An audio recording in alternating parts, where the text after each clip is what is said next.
உலகிலேயே மிக அதிகமான விலையேறப்பெற்ற வேலை எது என்று கேட்டீர்கள் என்றால் மனிதனுடைய ஆத்துமா.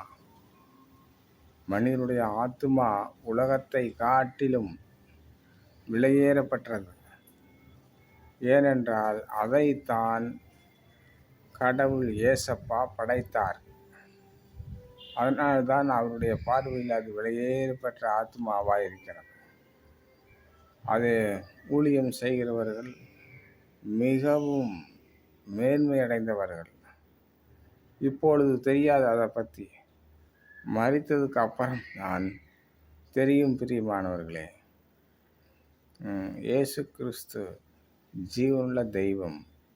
அவர்தான் மனிதர்களை உண்டாக்கினவர். விசுவாசிகளுக்குள்ளே சில குறை பேசக்கூடாது. விசுவாசிகளை குறை பேசினால், ஊழியர்களை குறை பேசினால் கர்த்தருடைய பார்வையில் மிகவும் அருவருப்பு.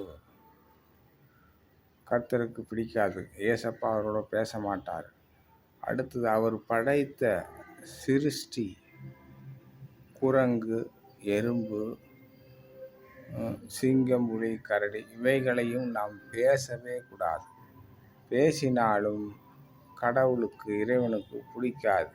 ஏனென்றால் அவர்தான் அதை படைத்தவர். அதே மாதிரி ஆவிக்குரிய ஜீவியங்களில் அநேகம் இருக்கிறது.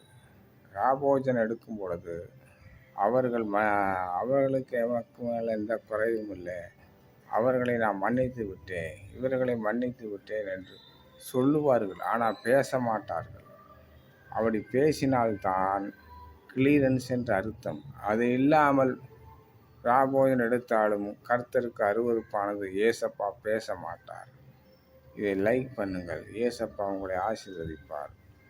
ஆமேன், ஆமேன்.